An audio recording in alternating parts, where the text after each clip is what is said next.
She handed over every dollar in her pocket to save a stranger from handcuffs, and got fired for it 3 days later. But then her former boss showed up at her door, desperate and trembling, begging her to come back for just 4 hours.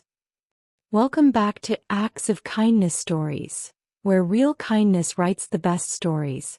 Belmont's was the kind of restaurant where silence cost more than sound. It perched on the waterfront in Charleston, South Carolina, all exposed brick Edison bulbs and chandeliers, the sort of place where lawyers celebrated promotions, couples got engaged over $100 bottles of wine, and rich folks circle and chill out after winning a casino. The scallops were divine. The dress code was enforced. And the manager, Howard Finch, believed that elegance meant keeping certain kinds of people on the other side of the velvet rope. Lena had worked there for 18 months.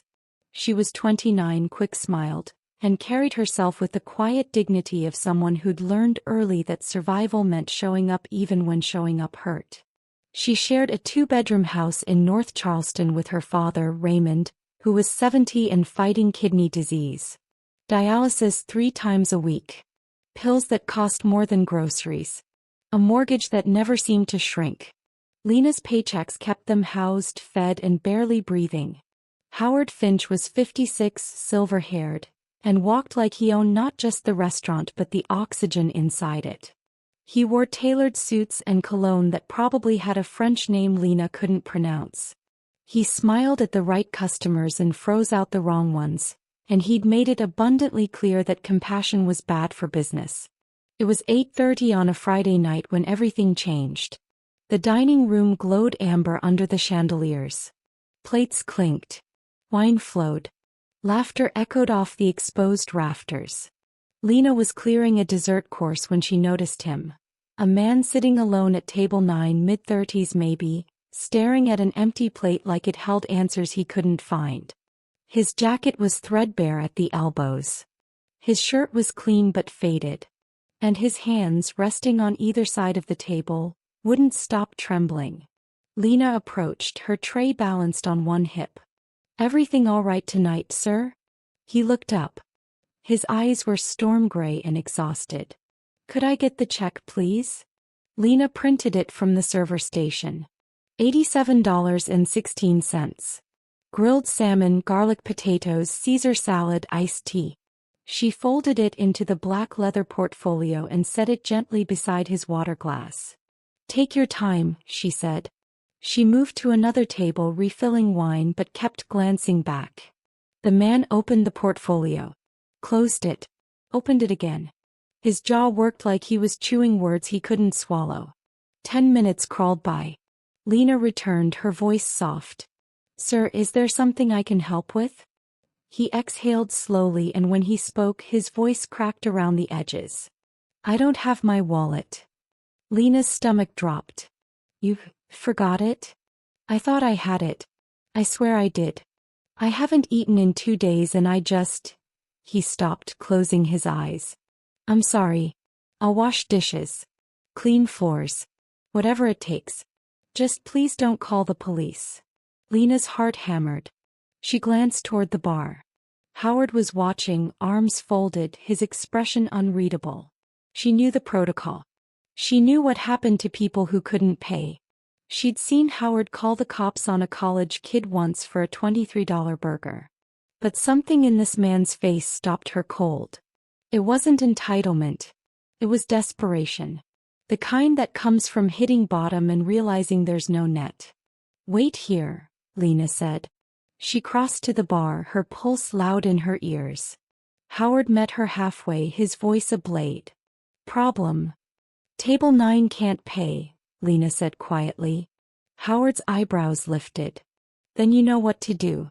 Call it in." Lena swallowed hard. "What if I covered it?" Howard stared at her like she just suggested setting the building on fire. "Excuse me." "I'll pay his bill," Lena said. "Out of my tips. Just let him go." "Absolutely not," Howard said. "We are not running a charity for every con artist who walks through that door." "He's not a con artist," Lena said. "He's hungry." "And you're naive," Howard snapped. Call the police. Now. Lena looked back at table 9. The man had his head in his hands, shoulders hunched like he was trying to disappear. She thought about her father. About the nights they'd scraped together meals from whatever was left in the pantry. About what it felt like to need help and not know where to find it. She reached into her apron and pulled out her tip envelope. Inside was $94, her entire night's earnings. She counted out 87.16 and held it out to Howard. Here, she said. I'm paying. Howard's face went cold. You're making a mistake. Maybe, Lena said. But it's mine to make. Howard snatched the money and walked away without another word. Lena returned to the table, her hands steady even though her insides were shaking. You're all set, she told the man. You can go. He looked up, eyes glistening. You paid for me? It's done, Lena said gently. Just go. Please. The man stood slowly like his legs didn't quite trust the floor. I don't even know your name. Lena. I'm Peter, he said. And I promise you I'll never forget this. He walked out. The door swung shut behind him. And Lena stood there with $6.78 to her name, wondering if she'd just made the stupidest decision of her life. Howard's voice cut through the air like a whip.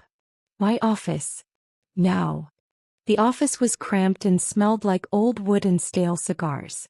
Howard sat behind his desk, fingers drumming against the mahogany, his face carved from stone. What you did was reckless, he said.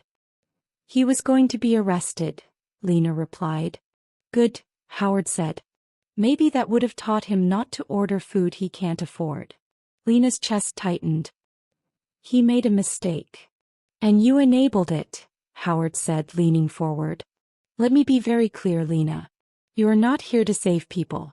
You are here to serve food and collect money. That's it. If I ever catch you playing hero again, you're gone. Understood. Lena nodded, though the word felt like swallowing glass. And while we're on the subject, Howard continued, I've noticed you taking leftover bread to the dumpsters out back. Feeding strays, I assume. So, this is a fine dining establishment, not a soup kitchen. If I see food leaving this building unpaid for again, you'll be scrubbing grease traps for a month. Are we clear? Yes, sir, Lena whispered. Good. Now get back out there and finish your shift. Lena worked until midnight. Her feet ached. Her chest felt hollow. By the time she clocked out, she had enough money for bus fare home and nothing else. The weekend dragged. Lena picked up an extra shift Saturday, grinding through lunch and dinner service on autopilot. Her father asked why she seemed so quiet. She told him she was just tired. Sunday afternoon, the hostess called her name. Lena, you've got a table asking for you. Lena looked up, confused. For me. She walked into the dining room and stopped dead. Sitting at table 9, the same table, was Peter. And beside him sat a teenage girl, maybe 16, with the same storm gray eyes and hollow cheeks. Lena's breath caught. He crossed to them slowly. Hi. What are you doing here? Peter stood. We came to say thank you. This is my daughter, Chloe. We've been staying at a shelter for 3 months. Friday was the first real meal I'd had in weeks. And you saved me from going to jail. I had to come back and tell you what that meant. Chloe's voice was small. We're really hungry again. We don't have money. But if you have anything at all, we'd be so grateful. Lena's throat burned. She thought for a second, but her compassionate heart wasn't going to let her shy away. She glanced toward the bar. Howard was talking to a vendor, back turned. She made a decision that would cost her everything. Stay here, she said. She slipped into the kitchen, wrapped 2 roast beef sandwiches and an apple in foil, and tucked them into a brown bag. She returned to the table and leaned close. Take this, she whispered. But you have to eat outside, okay? I can't risk you staying. Peter took the bag like it was made of gold. How much? Nothing, Lena said. Just go. Quickly. Chloe's eyes filled. We can't keep taking from you. You're not taking, Lena said. You're receiving. There's a difference. And someday when you're back on your feet you'll give to someone else. That's how this works. Peter nodded, his voice breaking. We will. I swear. They stood to leave, and Howard appeared out of nowhere, blocking their path. What's in the bag? He demanded. Lena's blood turned cold. It's just. Howard grabbed the bag, opened it, and his face went scarlet. Are you stealing from my kitchen? I'm not stealing, Lena said quickly. I'll pay for it. Take it out of my next check. Your next check. Howard laughed, sharp and bitter. There won't be one. You're fired. Peter stepped forward. Sir, please. This is my fault. I don't care whose fault it is, Howard said. She broke the rules. She's done. Lena's hands shook, but her voice stayed calm. I need this job. My father's on dialysis. I can't lose this. Howard crossed his arms. Then pay me now. $15 for the food. Cash. Lena reached into her apron. She had $11. She laid it on the table. This is all I have. Not good enough, Howard said coldly. Get out. All of you. Chloe started crying. Peter put a hand on Lena's shoulder. I'm so sorry. This is my fault. It's not, Lena said, though her voice cracked. Just go. Take care of each other. For 3 days, Lena didn't leave the house except to take her father to dialysis. She applied to diners, coffee shops, anywhere that was hiring. She had $450 in her bank account and rent due in 2 weeks. Her father kept asking what was wrong. She kept saying nothing. On Wednesday afternoon she was filling out applications at the kitchen table when her phone buzzed. Unknown number. She glanced at it and let it ring through to voicemail. 2 minutes later it rang again. She managed to just pick it up. Miss Morales? This is Belmont's. Mr. Finch needs you here immediately. We have important guests. On hearing Belmont, she dropped the call. 20 minutes later, someone knocked on her door. Hard. Insistent. Almost angry. Lena opened it to find Howard Finch standing on her porch, his face twisted with something between rage and desperation. His tie was loosened. His hair, usually so perfectly styled, looked disheveled. Behind him idled a black SUV with tinted windows. What do you want? Lena asked, her voice flat. Howard's jaw worked like he was chewing gravel.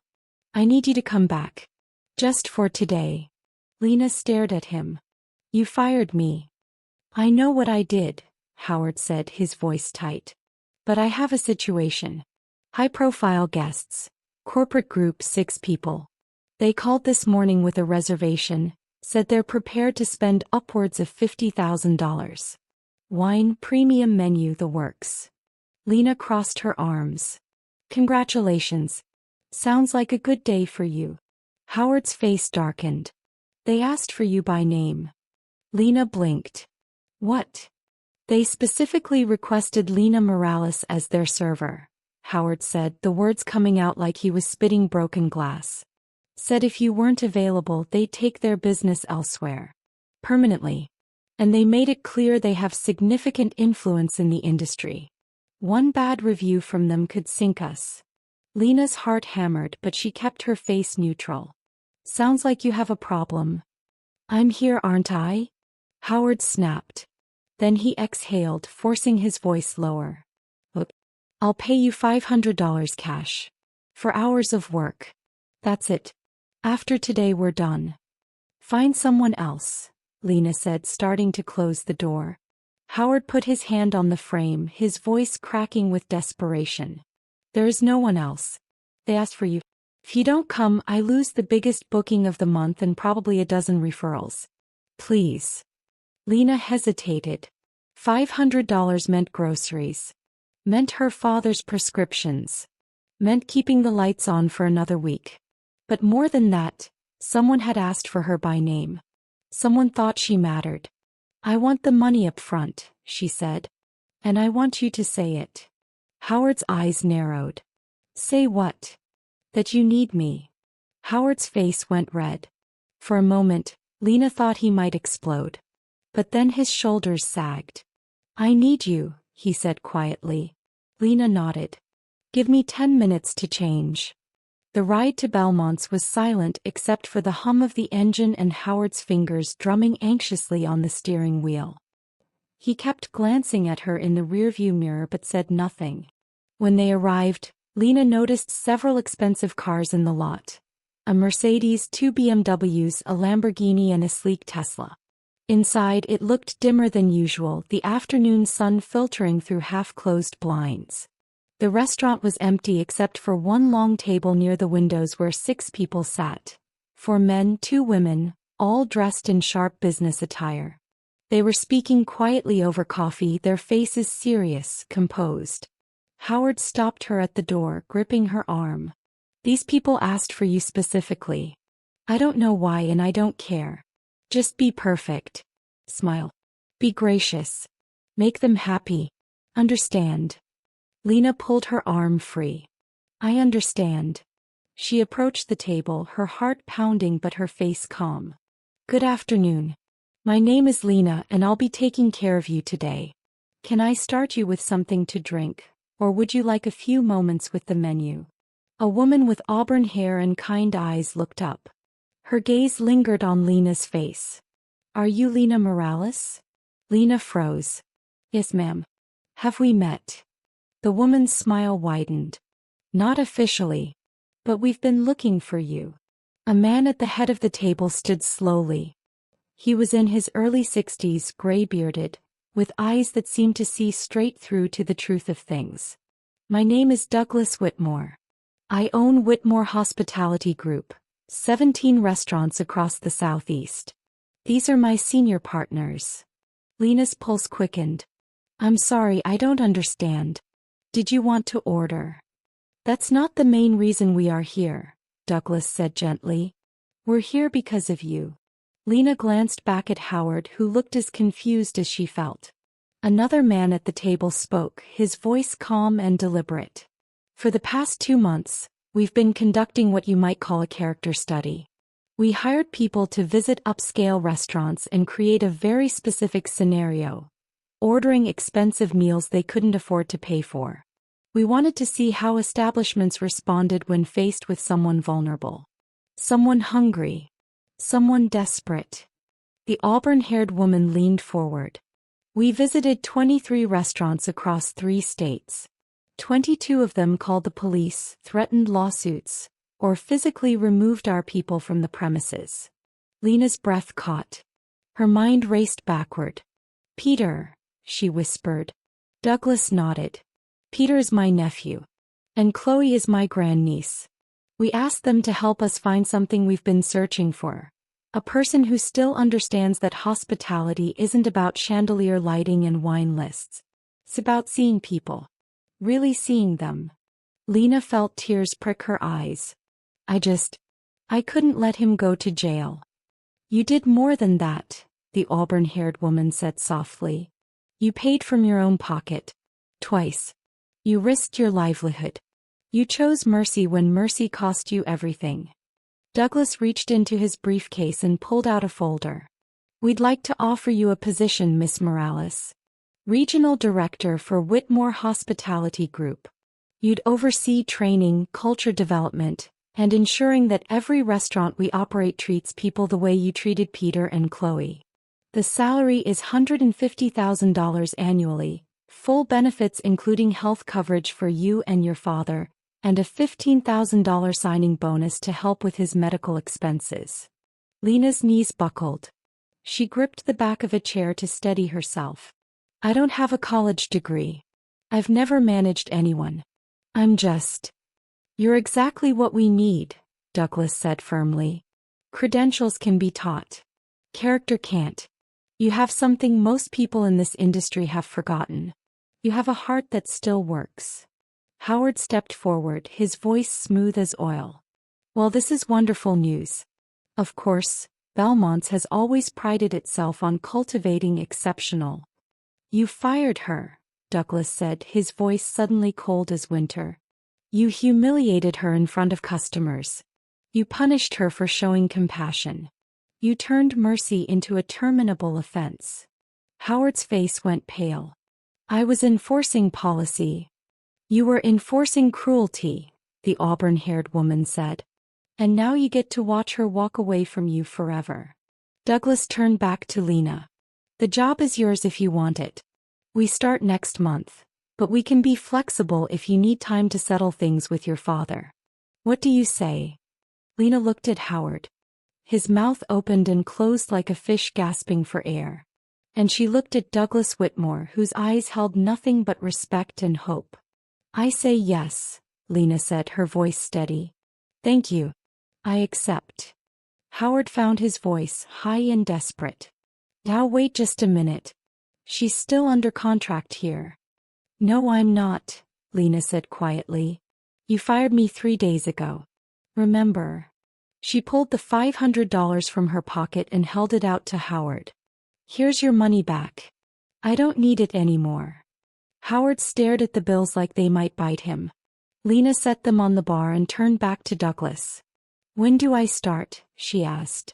Douglas smiled. How about right now?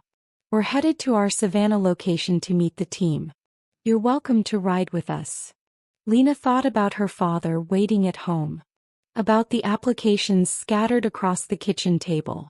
About 3 days of wondering if kindness had been the biggest mistake of her life. Let me make a phone call, she said. I need to tell my dad I won't be home for dinner. She walked out of Belmont's 10 minutes later, the Carolina sun warm on her shoulders, Douglas Whitmore's business card in her hand, and a future she'd never dared imagine opening up before her like a door she'd been standing in front of her whole life, just waiting for permission to walk through. 4 months later, Lena stood in the lobby of Whitmore Hospitality's flagship location in Savannah. Her father was there, healthier, smiling, tears in his eyes. Peter and Chloe were there too, both thriving, Peter with a steady job, Chloe back in school. And on the wall behind the host stand hung a framed quote. Hospitality begins the moment we see each other as human. Lena thought about that Friday night. About $87.16. About choosing to do right when doing right cost everything. And she understood something that can't be taught in business school or written in employee handbooks. Grace doesn't calculate. It doesn't weigh consequences or measure returns. It just gives. And somehow, mysteriously, impossibly, that giving always comes back. If this story stirred something in you, if it reminded you that mercy is never a mistake even when the world calls you foolish, then do me a favor. Hit the like button, subscribe to this channel. Leave a comment and tell me about a time you chose kindness when it wasn't easy. Tell me about someone who extended grace when you desperately needed it. Share this story with a loved one. Kindness makes a change. Because the world doesn't change through headlines or viral moments. It changes through quiet choices. Through servers who pay the bill.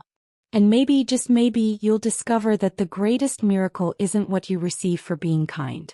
It's who you become when you choose kindness anyway. Thank you for being here, and I'll see you in the next story.